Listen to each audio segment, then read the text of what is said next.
Hey, I'm Dave Arnold from Booker and Dax, and this is my lab. This is where I kind of work on new projects, both with equipment, with cocktails, and with cooking. I have a bar called Booker and Dax, which is devoted to using new techniques, ingredients, and technologies to kind of create cocktails in a new way, in a way that hasn't been done before. Also, for a long time, I was the director of culinary technology at the French Culinary Institute, where I taught chefs how to use new techniques and technologies in their cooking. So professionally, my food career has been all about just figuring out new ways to do things and really pursuing both ingredients and techniques. And kind of the reason I do it is because it just kind of fits my mindset. I've always been extremely analytical about how I approach things. I try to figure out where problems are and then ways to solve those problems. So I'm not so much interested in just kind of blindly applying new techniques and technologies. It's more, let's figure out kind of where something could be made better and then just think in an extremely focused way about how to do that. One of the problems with kind of the application of science in cooking is that many people, chefs specifically I'm talking about, they tend to focus too much on what the science mechanisms are that they're using, when really most of the time, I shouldn't get into this because this is going to go against the thing, like most chefs give scientific explanations for things that are typically inaccurate, and it doesn't make them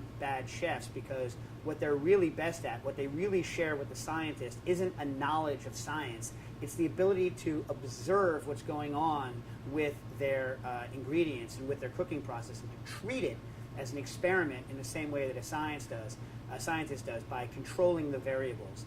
And so a large part of what I do is to try to control all of the variables to make a consistent product as often as I can, and to try and gain control of my variables using technique in ways that you might not otherwise have done. So if I want to control temperature, I'm going to control it very precisely and very repeatably. And I'm also going to very carefully observe what different changes or different rates of changing temperature are going to do.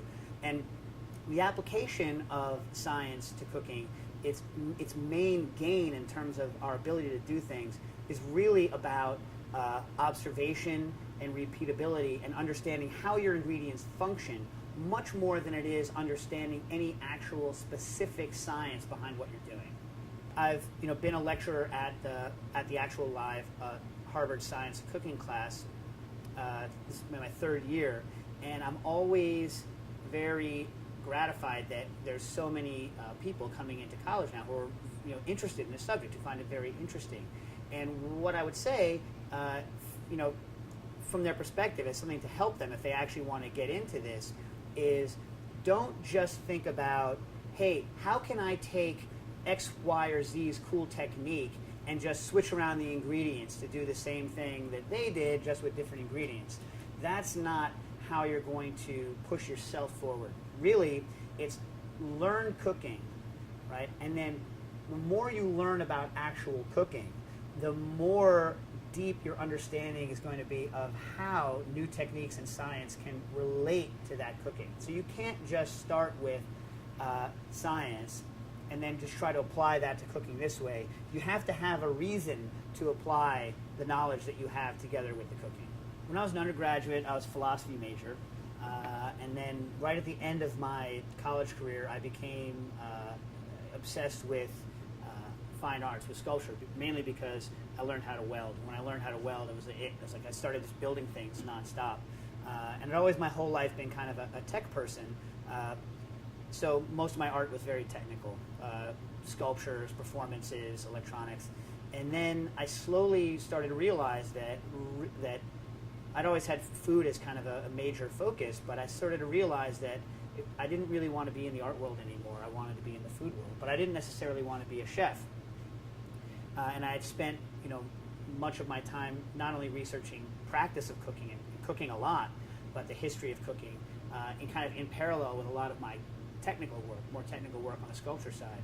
And I met Wiley Dufresne, a chef who's now my brother-in-law, and he was the first person who showed me that I could kind of And I'd been already, customizing my own restaurant equipment and things like this. But he showed me that it wasn't just a technical thing, like I could make an oven slightly better, but there was a whole new world of cooking that's out there if you just apply your technical knowledge to your cooking knowledge.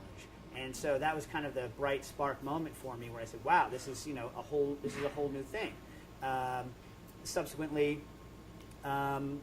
lucky, fortunate enough to start teaching that subject at the French Culinary, because at the time there were very few practitioners in the U.S., and most of the chefs who were cooking that way were still in the kitchen. So I sold myself as being the person who could talk to the chefs, because I knew a bunch of them. I could speak the language. I knew how to cook, and I could also speak the language of technicians, engineers, and scientists. So I was a liaison between these kind of two groups that didn't always know how to talk to each other. So a chef didn't always ask the right question of a scientist, and a scientist didn't really know enough about cooking to help the chef figure out what they knew that the chef could use. So I was kind of the glue between those two groups of people. And at the same time, because I didn't have service every day in a restaurant, I could spend my time devoted to developing new techniques for clarification, or refining low temperature cooking techniques, or vacuum infusion techniques, or nitrous infusion techniques, or any of these things. So it was a very fortunate position to be in. And then about a year and a half ago, I decided, I had a new business with my partner Dave Chang from Momofuku, and called Booker and Dax. I'm supposed to build equipment and other food things, and we kind of realized I'd been demonstrating to bartenders new techniques behind the bar, new techniques and tricks that they could use behind the bar.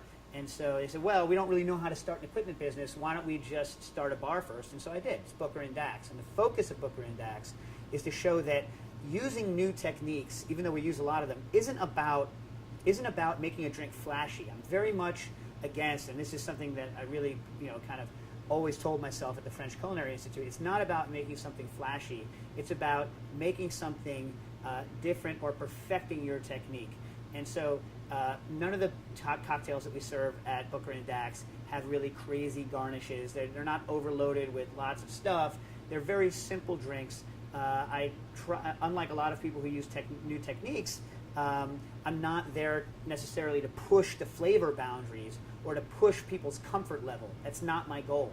I want to show that you can use all these new techniques all the time without having to have it be kind of a boundary pushing experience for your diner, for the drinker.